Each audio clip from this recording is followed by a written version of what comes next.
What's up, team? It's Joe Mill here with Killer Miller Q, and we back. It is bright and it is early, and we already got the Lone Star Grill fired up, and it's gonna be time for another good cook. I got family on the way, and the request has already been made for brisket, so I wanted to do something a little bit different, and it's been years since I injected, so I figured that why not? We're going with Kosmo injection. We got Kosmo's rub, and I already know we're gonna come out with a good product. Hold tight.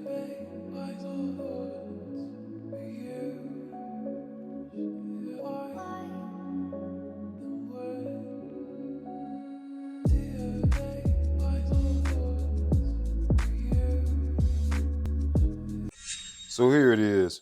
Price is coming down just a tad bit, probably the lowest I done seen this thing in a while at $3.99 a pound. We got a little over 15 pounds of a brisket.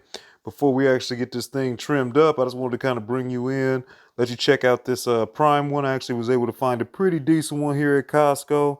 Some nice marbling right here, you can tell, in the flat area, which a lot of times you don't see a lot of, as well as even when I was looking through the package, I was able to see some of this good marbling along the side as we kind of getting into this point area. So this one should be a good one when you kind of look at the structure of everything we got. So I won't waste too much time. Night before, we about to get this baby injected. First things first, let's clean it up. And there it is. Easy money. I go with a somewhat aggressive trim. I'd probably say there's probably a couple pounds out of there. Look at this beautiful marbling in this brisket. Like I said, I don't normally see so much marbling towards this flat area, and definitely we still got a lot of good marbling up here at this point. This one's gonna be all right. So yeah, we got this all trimmed up.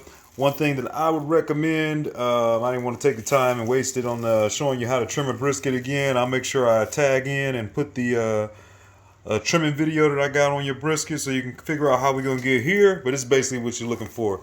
Got a couple gashes in here. You'll see that sometimes when you get some meat. That's all you can do is kind of work with it. Pat it down, make sure you don't get too aggressive in them areas, and it'll come out just fine. Nothing too big to worry about. And I would definitely recommend, especially if you like doing somewhat aggressive trims, making your own tallow with your fat. I pretty much got a lot of tallow already, so got rid of my fat already, but this is pretty much some of my meat trimmings that I'll be keeping and adding to a bag. And then I tell you what, I'll make sure we get together and make us a video showing how we grind this up. I haven't did sausage yet, so that'll be fun. But easily, if nothing else, you can make you some ground beef, and you make some pretty good meat when you mix in maybe some chuck roast or something like that. Grind it all up with some of these brisket straps. You can make some pretty mean burgers coming out of here. But next, we're gonna jump into this injection. I'm gonna be using Kosmo's Smokehouse Reserve Blend today. Pretty easy. One thing I love about Kosmo's products is all of them taste great, but the other thing is with his injections and his rubs, both of them mix very well and they blend in well with the meat. So with this injection, you don't got to worry about boiling this or anything. Literally, I'll just go right to my shaker. You add 1/3 cup of the injection in, and then you can either choose to use water or beef broth or apple juice, whatever have you. Beer. Today what I went with is a cup of water and a cup of beef broth. So I'm gonna throw this into another cup. We're gonna get this thing filled up. I'll show you how we do some injections. All right, so real quick before I go ahead and knock out this injection, a couple different schools of thought when it comes to doing your injection. At the end of the day, what we're going to be doing is we want to kind of go in almost like a giant checkerboard that's going to cover this thing in 1 inch by 1 inch areas all throughout this brisket. And pretty much you want to go in with your injector and you want to go partial ways in, not all the way to the bottom. And in that way you can actually get some of that juice in without hopefully squirting it all back out on yourself, even though that will happen sometimes from time to time. I like to inject straight through on the meat side. Then from there, I'm going to be using an aluminum pan, and this is going to be in here overnight, or more or less probably about 6 hours before I'm back up and get this thing going early. And then when I put it in the pan, I'm going to actually put it meat side down. I'll make sure that you get to check that out. And that way, all of that juice can kind of start to pull down into this meat side. And that way, it's not just settling down there at the fat. And then tomorrow, when I actually bring this baby out, I'll flip it back over and I'll let it start coming up to temp. And then that'll also allow it to come from the meat side back down into the fat side and just kind of redistribute it around nice and easily. Two schools of thought, though. You can go with the grain, right? As you can kind of see the grain moving this way, or you can go against the grain. One thing that I do is I like to go both. As I'm going through this checkerboard, one thing that I've seen is sometimes when I'm going against the grain, it'll actually shoot up into those muscle fibers and it'll run, and you'll actually see a balloon all the way up in a straight line. And then a lot of times when I'm going with the grain, I feel like it just settles right in those areas. So I like to do a little bit of mixture of both. One way or another, it's not rocket science. Let's get it up in there. All right, we got them square. So that's all we're gonna do to finish it out. I pretty much got all 2 cups of that liquid in here, and it didn't get that much. I tell you what, if you got your heavy duty pan, inject it sitting in this pan. That way all of this extra stuff doesn't go everywhere. I made a huge mess before I decided to make that changeover, but half of it was just because you put it in one area and it might squirt out the side, right at your shirt, whatever have you. Man, look how they gashed my baby up. It's alright, I promise I'm gonna make that look pretty before it's all said and done. The only other thing is, whatever you got left, I'm just gonna pour it directly right over this baby.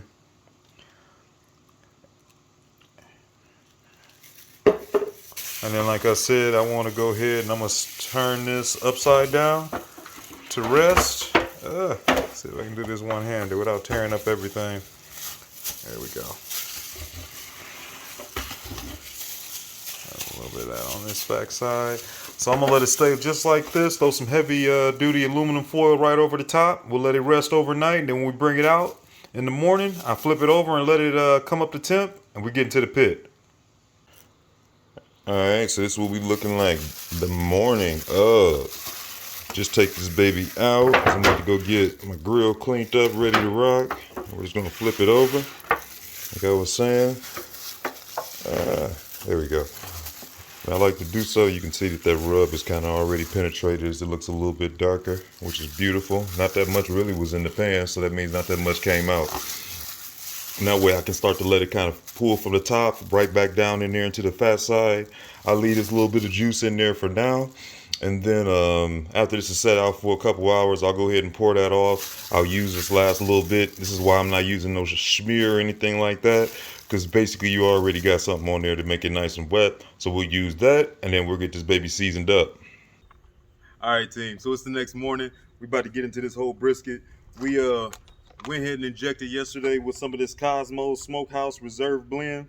I haven't injected a brisket in a long time, so I figured I wanted to do a video. So I got some family coming in town, do something different, and I wanted to see if it comes out a little bit juicier and if I like the flavor a little bit more. So pretty much what I did was you get 1/3 of a cup of this injection, along with, I went with water, of a cup of water and a cup of beef broth.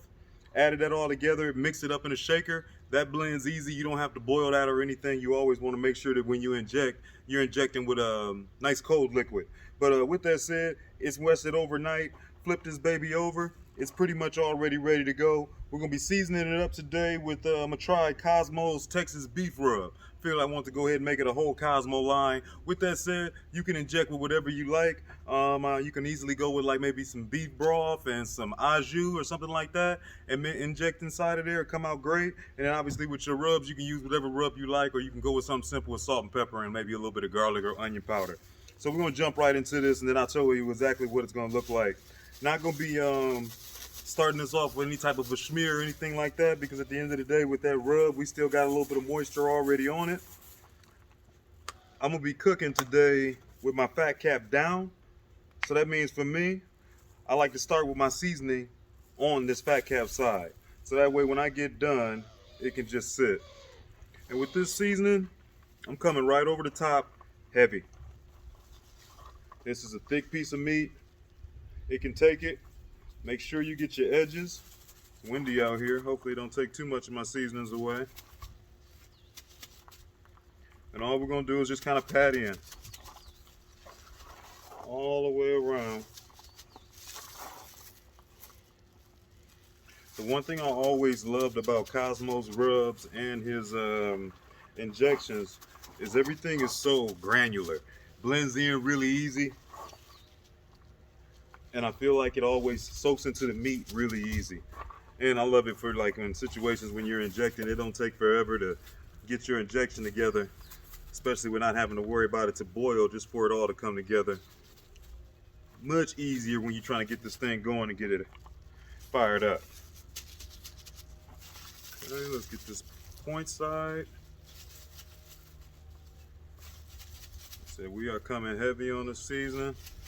This seasoning does have a decent amount of salt in it. Actually, it's got a little bit of sweet in it. So all the way around, you get a little bit of both.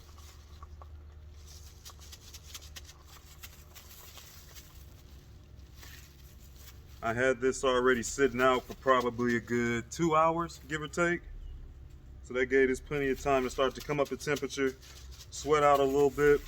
The one thing, I think I mentioned this earlier, that I like to do when you're actually injecting is I like to make sure that I flip it. So then that way you actually kind of get the injection to flow the opposite way. So from there, now we're on the meat side. I'm gonna come across it with a nice heavy layer of this Texas beef. And I make sure too on the sides that I get those, again, just in case there's some top areas I wasn't able to get so well when I started. The last thing that I'm gonna do, look like I'm looking pretty good, is I want to come back over it again with a top layer. This is just a personal preference. I love pepper. Pepper also gives you a great bite, a great overall bite, and a little bit of good bark. So what I'm gonna do is I'm gonna flip this baby back over, and it also allows me to kind of steal a little bit of what's on this cutting board. And now I'm about to come with a heavy layer of pepper on each side, and I'll bring you in here nice and close so you can see what it looks like. All right, here we go. We got it all peppered up. I'm gonna let this baby hang out for a half a minute, maybe a good 10 minutes or so. Like I said, this has already been kind of brought up to room temp. You can already see, I know I'm getting a little bit of a glare probably, or my shadow, but you can already see it starting to sweat out a little bit. So it's gonna be nice. It's ready to rock. My grill's already fired up. Let's get this baby on here in a little bit. You know what time it is. We back to the Lone Star. Gotta love that. All right, we going dead center, and what I'm gonna do is go the long way. That way I can, I think the back of it is a little bit warmer, and then that way I'll go ahead and I'll flip it along the way so we can kind of get it, but let my fat pointy side kind of stay towards the back. Night night. Tonight we're gonna be cooking at about 250. I started off with a little bit mesquite, very light, just kind of more or less to set my fire, but we're gonna stick with some good old-fashioned oak today, and we'll see what we can do. Team, I just want to jump in there and tell you real quick, if you're new to the channel, thanks for following along. Make sure that you hit that bottom right corner and like and subscribe. Check out some of the other cooks in the channel. Everybody else, I appreciate the love and support. Let's keep on rocking, and let's keep this cook going. Hey team, it's been about 3 hours. Absolutely no peeking. We've been rolling steady Freddy. Look at that. You would think I set that. 250. Woo, we starting to get some color. Oh, let's check this thing out. This baby looks massive. See a little bit of pooling, which is good. We're starting to get some good color. So this is what I'm gonna do. I'm gonna rotate this, and today I'm gonna be spritzing. Like I said, we've been going cooking over oak, and this has been at 250. We just at the 3 hour mark. I'm not even worried about temperature at this point. The only thing I'm really looking for initially on my brisket is color. And obviously making sure I'm putting good and clean smoke on there. I'm gonna give it a spritz. We'll give it a rotation. What I'm gonna be spritzing with today, I think if you've been following along, I said I wanted to try this in one of my earlier cooks. Check out the tomahawk ribeye. And I said I wanted to try something because I like Worcestershire sauce, but when I put it on the meat, I feel like it gives it a little sweet finish. And sometimes on my beef, that's not necessarily what I'm looking for. I'm more of a salt and pepper type of person, you know, usually garlic or whatever. But what I'd used this time was 50-50 beef broth and Worcestershire, and I put in a little bit of oil. I liked this mixture last time, so that's what we're gonna be spritzing with. So let's give it a rotation and spritz, and we out. Already down, already made that little rotation. Get that light spritz on this side. You can instantly see that color come out. I don't want to overdo it. It's more than moist enough, and I know it's got a lot of that moisture to give out from where the injection was in there. The only thing I will tell you too is whenever you see it pooling too much in the one area, usually that's that blood or injection or juice and the fat getting melted coming out. Tip your brisket along the way and let that run off. A lot of times it'll kind of be already set to run off with the way that you trimmed it.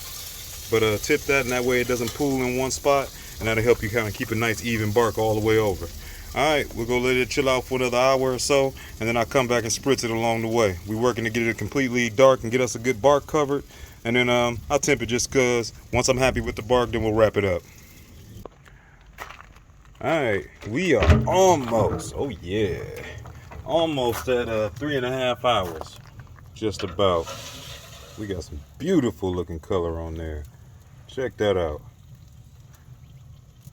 I like that a lot. This is a spot where I'm just gonna look kind of to see where I'm at on color. And if I needed to, I'm gonna spritz, but to be honest, he looking pretty juicy. I'm not too worried about too many spots. Doesn't look like too many dry spots. You might want to do your tilt right now if you need to, and if you need to let any juice run off, that's the time to do that. But other than that, I'm just taking a peek. We're gonna let it keep on rolling, and I'll come back in another hour and a half. All right, team. It's been almost 5.5 hours, and as you see, we throwing some wood on there. And I only wanted to show this part because normally I never do, because when I had my first offset, it was something I never used to do, and I kind of just figured it out on my own before I actually started paying attention and watching some of those fire starting videos on how to run your pit a little bit more efficiently. And basically, is when you first getting started, you throwing that wood on there. One, you can do the dry out method too, which is sit something along the side right over there and basically let it get nice and warm, so when you toss it over, it catch on fire quick. But a lot of that dirty smoke you see escaping there, you don't want that on your meat. You want to be able to keep that stack pretty much clean, and once it gets to burning hot and you got you a nice big coal bed, you'll notice that a lot of the smoke starts to decrease.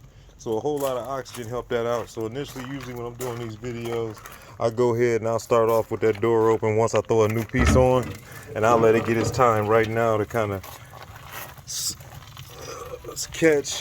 let some of that bad smoke out, and then by the time we done shooting, we can get right to the good stuff. Oh, look at that little jiggle right there. Let's see if I do that again.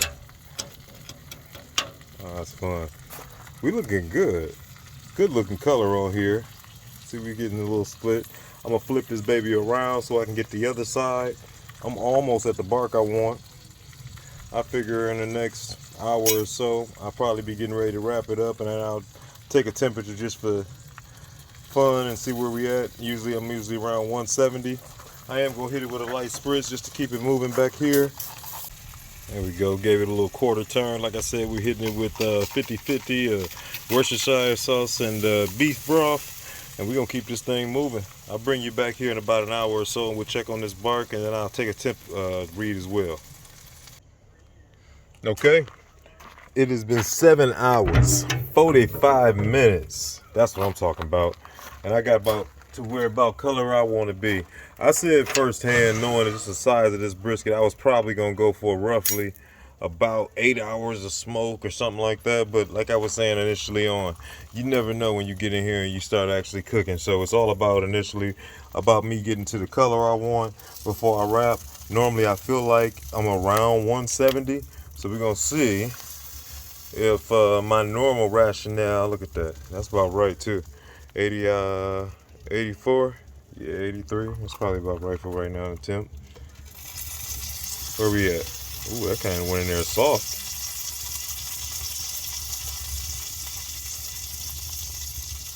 Now that was a nice spot. I feel like this point side is already closer to where I want to be.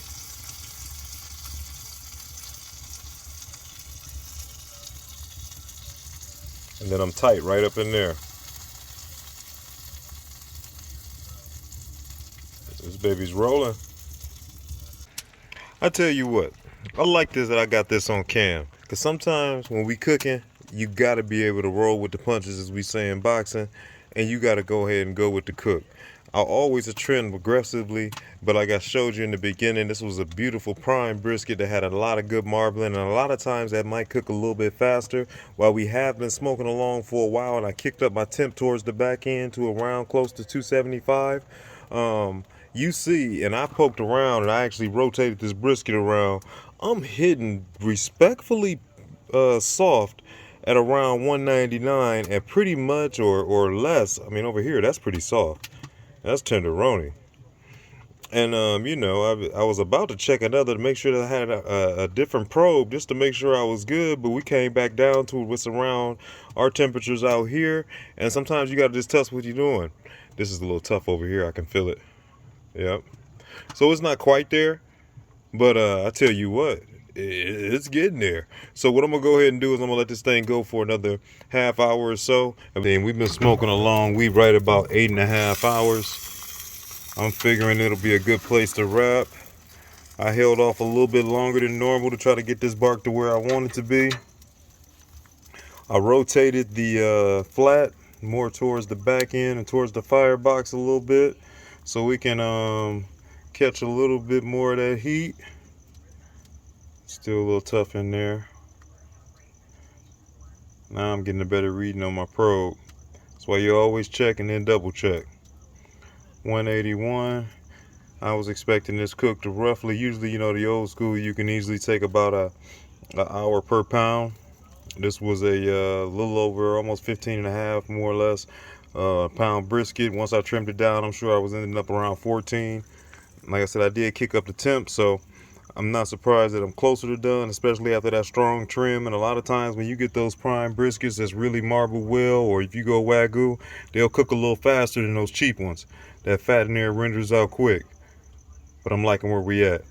I wouldn't mind if I was a little darker here like we got over here, but you know what? We're gonna go ahead and wrap up and then we're gonna take it from there. Bam, and we all synced up. So pretty much what I did was the end that's a little bit less done. That's the flat side. I got that going more or less towards the fire. And then we got the point side sitting back. I got my probes hooked up, so now I can pretty much monitor that temp. So it looks like we're at 190 on the point and about 184 on the flat. We'll bring it back when it's about done. Team, I ate. It's been about 10 hours and I picked them temperatures up a little bit on the back end. Almost getting up from 275 to almost 300. I'm about to tint this thing a little bit. It's probing great. Oh yeah, look at that beautiful bark. I didn't really, as far as like when I wrapped it, I always do a double wrap. I actually didn't pull off too much wrap today, so I end up having to wrap it a little different than I normally do it, but what I end up doing was I always do a double wrap, and I kept it light as far as like what I was going to add to it.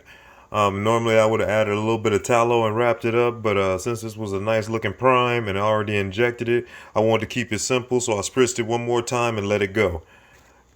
Came out good. I'm going to let this thing breathe for a second. I'm going to re-wrap it and we're going to go ahead and let it rest. Alright, after giving that thing about 5 minutes to kind of air out, calm down a little bit, you don't want to let it keep on screaming past. It was already nice and high up in temp and pretty much where I wanted to be. I just wanted to kind of break that cook cycle. And after that, I went ahead and wrapped it back up with a nice fresh coat over the top with some red butcher paper and wrapped it up with a blanket, thrown it in the old cooler, and we're going to let this hang out for a couple hours. Alright, team. 10 hours later, and needless to say, I'm tired. So we got 10 hours in on that cook. We cooked at pretty much 250 and we went up to around 275, 300 to kind of end it off. And we got a pretty good looking finished product. I let this rest about 2 hours, but I at least wanted to bring you in so you can get kind of some of that initial unveiling. Let's see what we got. After we had that rest of 2 hours in the old cooler, I just brought this baby out and now we'll be able to kind of see exactly where we're at. We look juicy. Remember, we didn't add nothing to it. Oh yeah. Oh yeah. Look at that bark. Oh yeah. I tell you what, check out my bark. Like I said, sometimes you gotta pay attention as you're cooking. I like to try to get that good bark going. I figured I would have been pulling off initially around 170. It actually ended up being closer to around 185, almost 190 in some spots once I actually wrapped up. But that's good because I got me a good looking bark. And I tell you what, you can tell just from that jiggle right there, this baby ready to rock. So you can kind of still see in here the strains, which way we want to cut. So what I want to do is I'm going to rotate this a little bit And what we're going to do is we're going to start getting our cuts going against the grain here on the flat side. And we'll go roughly about a number 2 pencil. See if I can get in here without tearing this up too much. My knife isn't the sharpest. Oh yeah, that's nice and tender.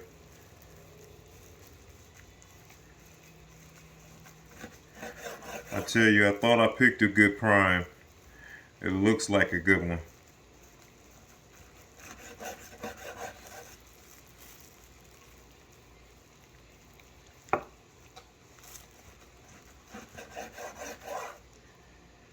And we're almost getting into the good slices in here in the middle. And then we'll give it a taste and see what we got.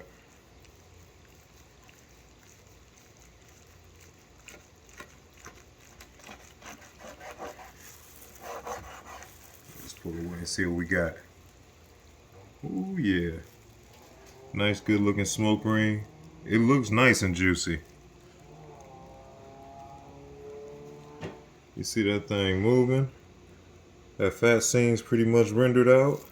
Right there, that's gonna be my slice that we try. I can get that cut.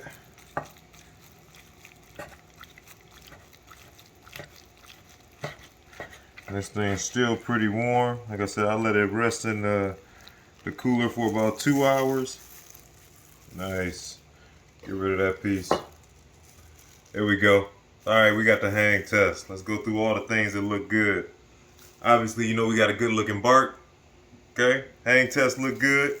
Pull test. Oh yeah. Taste test. I like it.